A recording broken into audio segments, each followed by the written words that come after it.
ইন্নামাস সাদাকাতু লিল ফুকারা ওয়াল মাসাকিনা ওয়াল আমিলিনা আলাইহা ওয়াল মুআল্লাফাতু কুলুবুহুম ওয়া ফির রিকাব ওয়াল গারিমিনা ফি সাবিলিল্লাহি ওয়া ইবনিস সাবিল ফারিদাতাম মিনাল্লাহ। আওয়াজ দিয়ে বলেন সুবহানাল্লাহ। ফিতরা প্রথমে দিবেন কাকে? প্রথমে দিতে হবে ফকির। ইন্নামাস সাদাকাতু লিল ফুকারা। ফকির মানে হলো দরিদ্র। ফকির মানে কি? দরিদ্র। ঋণগ্রস্ত ব্যক্তি যদি হয়ে থাকে, আপনার সম্পদের চাইতে আপনার ঋণ বেশি, এমন লোক তো আছে। বাড়ির জায়গা 2 শতক, লোন আছে 5 লাখ, ঋণ আছে 5 লাখ, ওটা হলো ফকির, দরিদ্র।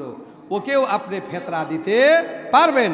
ইন্নামাস সাদাকাতু, নিশ্চয় সাদাকাত, লিল ফুকারা, ফকির দরিদ্রের জন্য দিতে হবে। এরপরে হলো আল মাসাকিন, দলিল হলো কোরআনের। দলিল কার? কোরআনের। ইন্নামাস সাদাকাতু লিল ফুকারা ওয়াল মাসাকিন, মিসকিন যারা কিছুই নাই, একেবারে মিসকিন, বাড়ি ঘর পর্যন্ত নাই, তাকে আপনি ফিতরা আদায় করুন, তাকে ফিতরা দিন। ইন্নামাস সাদাকাতু লিল ফুকারা ওয়াল মাসাকিন ওয়াল আমিলিনা আলাইহা ওয়াল মুআল্লাফাতু কুলুবুহুম। নব মুসলিম অথবা যারা ইসলামকে গ্রহণ করবে অর্থ পেলে, আপনি সেক্ষেত্রে আপনি ফিতরা আদায় করে তাকে ইসলামের কাজে আনতে পারবেন। বলুন সুবহানাল্লাহ। নব মুসলিম যারা, তাদেরকে ফিতরা দেওয়া যাবে। ওয়াল মুআল্লাফাতু কুলুবুহুম ওয়া ফির রিকাব ওয়াল গারিমিনা ফি সাবিলিল্লাহ। আল্লাহর রাস্তা, এই রাস্তার মধ্যে অনেক খাত, মাদ্রাসা, তলাবুল ইলম, পুস্তক কেনা, জিহাদের জন্য মালপত্র কেনা, এবং সর্বশেষ হলো আগের যুগে নবী করিম সাল্লাল্লাহু আলাইহি ওয়াসাল্লামের সময় ফিতরা আদায় করার জন্য একজন লোক কর্মচারী নিযুক্ত ছিল। ওই নিযুক্তকারী ব্যক্তিও ফিতরার অংশগ্রহণ করতে পারবে, নির্দেশ দিয়েছেন স্বয়ং আল্লাহ। বলুন সুবহানাল্লাহ। সম্মানিত ভাইরা আমার, ফিতরা আদায়ের ক্ষেত্রে আপনাকে কঠোর হতে হবে। কি হতে হবে? কঠোর হতে হবে। যাকে ইচ্ছা তাকে ফিতরা দেওয়া যাবে না। সম্মানিত ভাইরা আমার, ফিতরা সম্পর্কে আপনি পরিপূর্ণ জানতে পারলেন কোরআন থেকে। তলাবুল ইলম, তলাবুল ইলম যারা বিদ্যা শিক্ষা করে, তাদেরকেও আপনি ফিতরা দিতে পারবেন।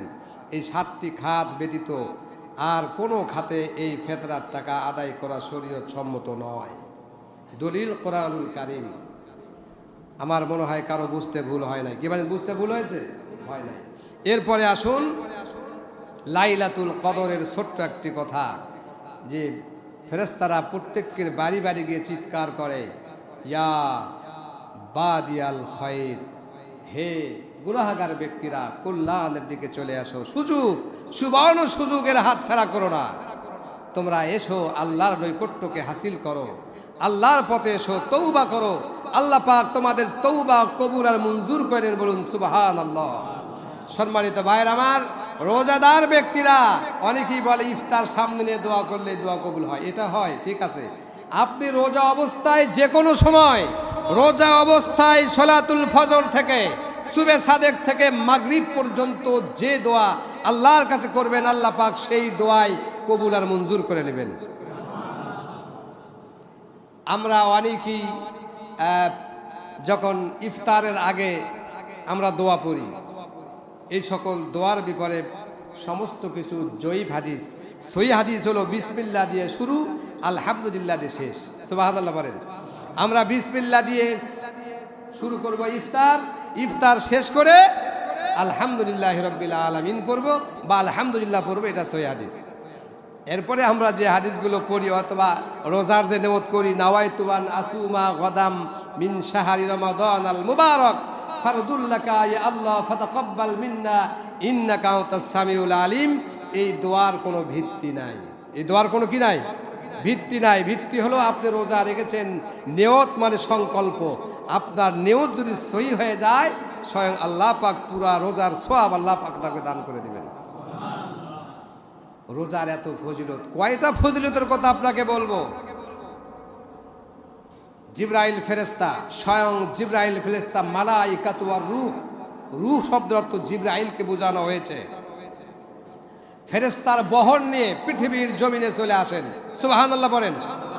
প্রত্যেকের দাঁড়ে দাঁড়ে ফেরেশতা গিয়ে বলে ইয়া বাদিউল খায়র। স্বয়ং জিবরাইল আলাইহিস সালাম ফেরেশতার বহন নিয়ে প্রত্যেকের দাঁড়ে দাঁড়ে গিয়ে বলে সুযোগ কাজে লাগাও, তুমি পাপকে ছেড়ে দিয়ে তৌবা করো, আল্লাহ তোমার তৌবা কবুল করে জাহান্নাম থেকে মুক্ত করে দিবেন। তুমি তৌবা করো, তৌবা করতে দেরি হবে, আল্লাহ তোমাকে জান্নাত দিতে দেরি করবেন না। সুবহানাল্লাহ।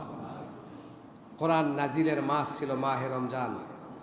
আমরা যারা তারাবির ভিতরে যতটুকু কোরআন শুনেছি, এই একটি নেকিকে 1 থেকে 10, 10 থেকে 700 গুণ পর্যন্ত মাহে রমজানের সম্মানে ইজ্জতের কারণে আল্লাহ পাক বর্ধিত করেছেন। সুবহানাল্লাহ।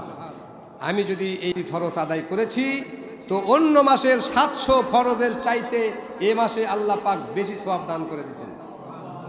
হাদিস বুখারী, মুসলিম, মিশকাত, আবু দাউদ, তিরমিজি, একদম সহিহ হাদিস। রাবি হলো আবু হুরায়রা এবং হযরতে আনাস, হযরতে মালিক এবং হযরতে ওমর ফারুক রাদিয়াল্লাহু তাআলা আনহু, প্রসিদ্ধ সাহাবী আবু সাঈদ খুদরির মতো সাহাবী হাদিস বর্ণনা করেছেন।